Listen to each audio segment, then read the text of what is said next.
Hi, Catherine from 15th Century Spinning here. Today I am going to continue with the last of my reviews of my spindle purchases from Niddy Noddy.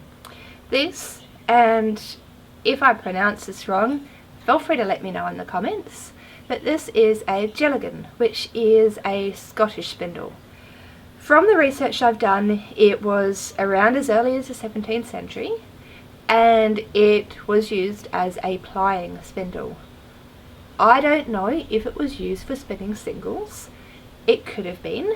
I don't know. I haven't done much research on it whatsoever. But as you can see, I've been spinning a bit of the packaging that comes with it, and I thought I would let you know my findings and some different ways of spinning with it and what I think.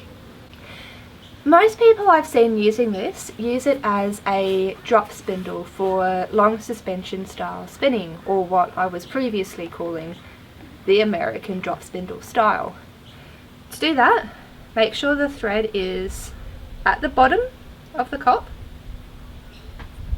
pass it across the notches in the bottom, and just through one of them. The cross means you can come at it from different angles depending on where your thread finishes, and do a half hitch on the top and spin.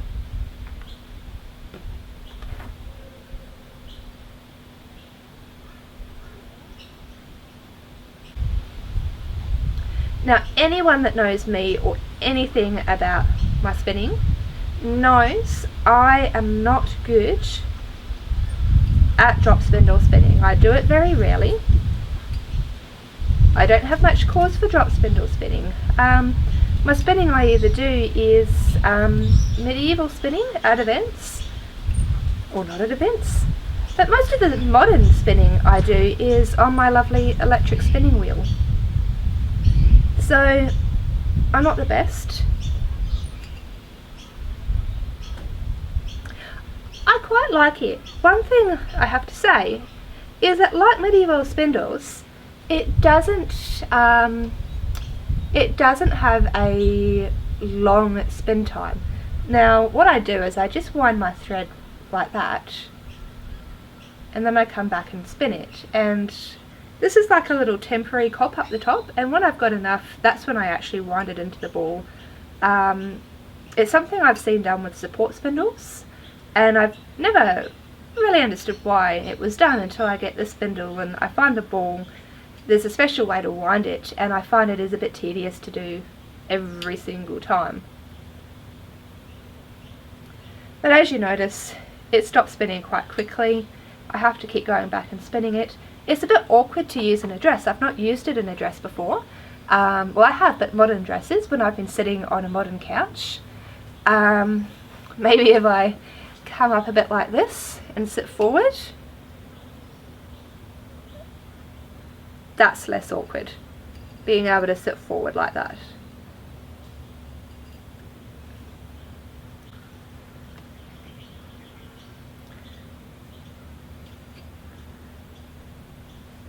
And I'm going to show you how I wind the ball, and again, correct my pronunciation, but if you've used a nostopan, then you know how to wind a ball. Rather than just wrapping it round and round, where the cop would spread out is this way, up and down, as well as out this way, you come over the ball at an angle, and it's almost like you rest the thread against the ball as you're winding it.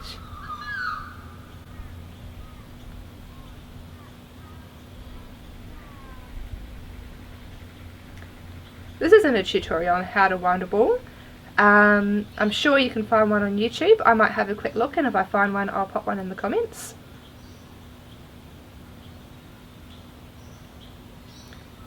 As you can see, I haven't done this very much, just as much as is on here already.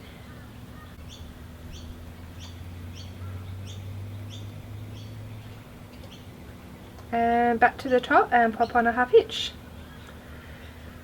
Now, one of the things I've been thinking about this style of spindle is everyone I've seen using this has used it as a drop spindle. None of them have been spinning in the distaff spar style with a short suspension that I do. No one's used it grasped that I've seen in the videos on YouTube. And what I see of 17th century spinning, not that I've done much research specifically on 17th century, but definitely later spinning like 19th century, is they did do the grasped and the short suspension style spinning. So I thought I might try this with my distaff.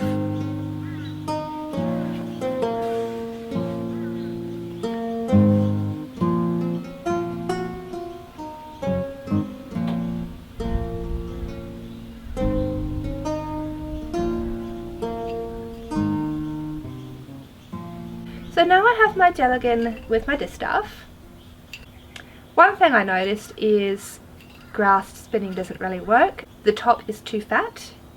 The semi-grasped, semi-suspended, it sort of works, but I don't like it. Sometimes I put my thread through my fingers that way, and I do a fully suspended, which we'll try.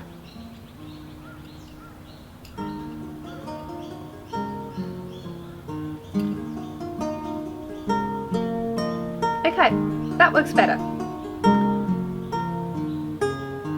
Let's pop off this heart peach.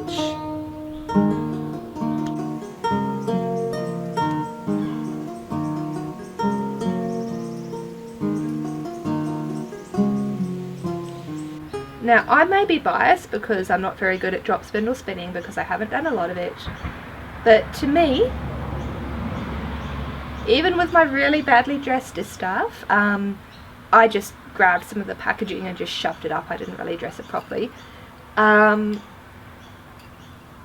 This works better with this style of spinning.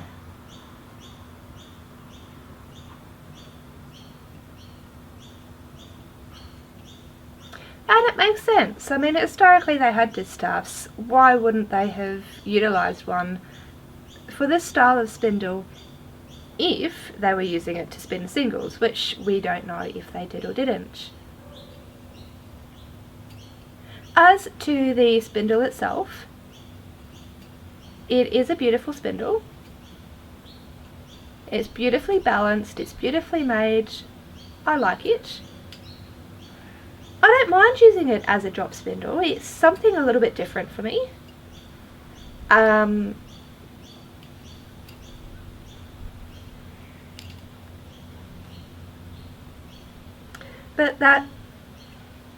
But I said I'd give it a go using various spinning types, and that is me using it with my distaff.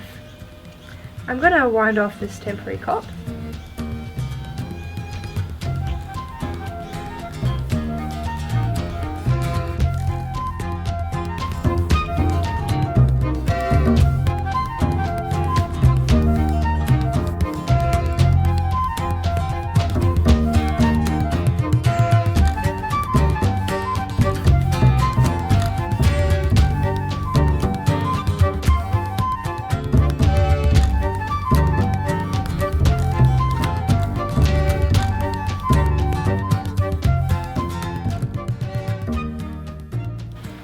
Now, as I mentioned before, I've seen this described as a plying spindle. I thought I'd give that a go. Now, this is just wool. It's already plied, and obviously I am aware that if I was to re-ply it, I would need to spin it one way and then spin it back the other. But I thought I'd give it a go.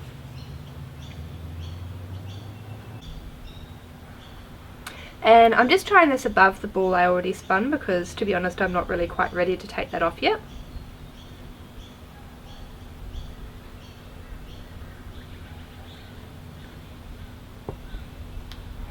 Now, the way it was described in the article I've linked is just constantly twirling between the fingers.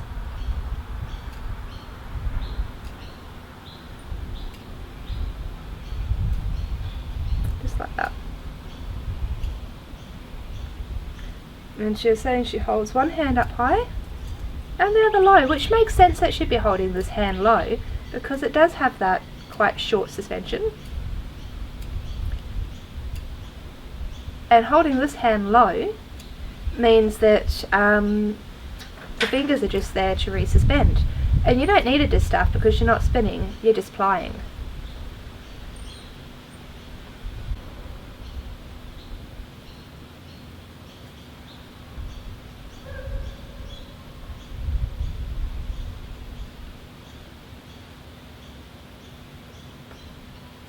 So holding the hand up there, putting it through my fingers, which is actually how I often do spin suspended with my spindle, and just twisting it.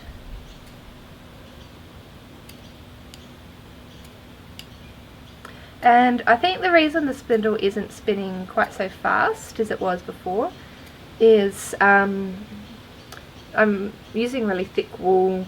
It's already plied and balanced. I'm sort of twisting it the other way when it doesn't really want to twist. But it's working. Advantages of using this over another type of spindle, I'm not sure.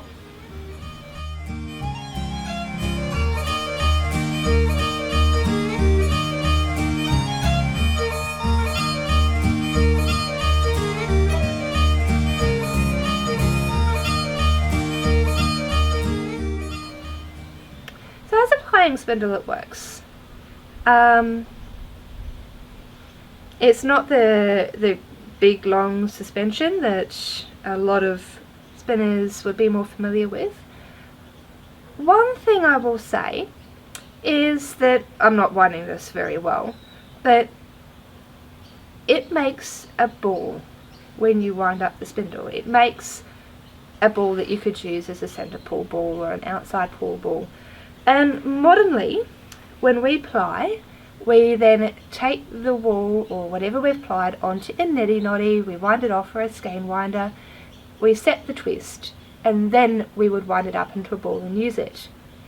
So on the surface you think, oh, it's a ball, I can take it off and I can knit or weave with it, but the twist hasn't been set.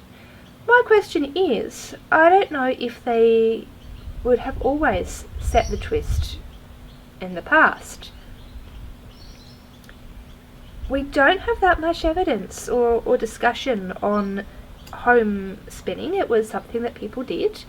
The lady that was describing the style of spinning was talking about taking yarns from other things, pulling apart old pieces of cloth and sacks and untwisting and retwisting yarns together to make new yarn.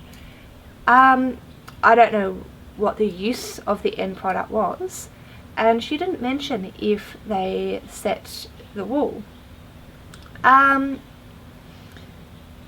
mother used to knit, and I have no memories of her blocking her knitting. As a modern knitter, I know that you have to block what you make. I often don't. But, I mean, you don't have to. There's a lot of things that don't need blocking. But I wonder if they would have just taken the ball and used it for whatever their end use was. If that is what they did with this Dealgan spindle, then it is a part spindle, part nostopin. It takes out a few steps. It takes out the step of winding it onto something else to get a ball, assuming that they're not doing the twist setting stage at all whatsoever. And thinking about it, they might not have needed to set the twist if this was a task. The lady describes the task as something she did all the time.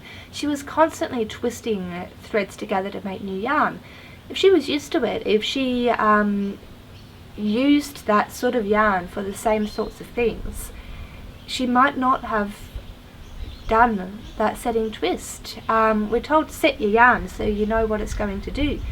Maybe she knew what it was going to do. I don't know. A lot of my spinning has either come from figuring it out myself or doing what other people say to do. So I'd be interested, do you always set the twist in your yarn once you spun it? Do you ever not do that? Do you ever just take it straight from your spindle, a spindle of singles, and weave straight with it? With a medieval spindle you can do it because you can take the wool off. You have a look at this. This is a spindle. take the wool off, it looks a bit like a shuttle. Could I weave straight with those singles without setting them first? And then the process of finishing the cloth would set the yarns. It's something to think about. Sometimes what we do might not have been what they did.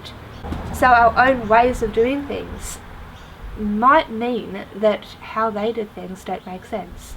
So, is this a plying spindle slash noster pin? Ply your yarn and ball it at the same time. Could be. Whatever it is, I like it. For me, it's not something I would take reenacting.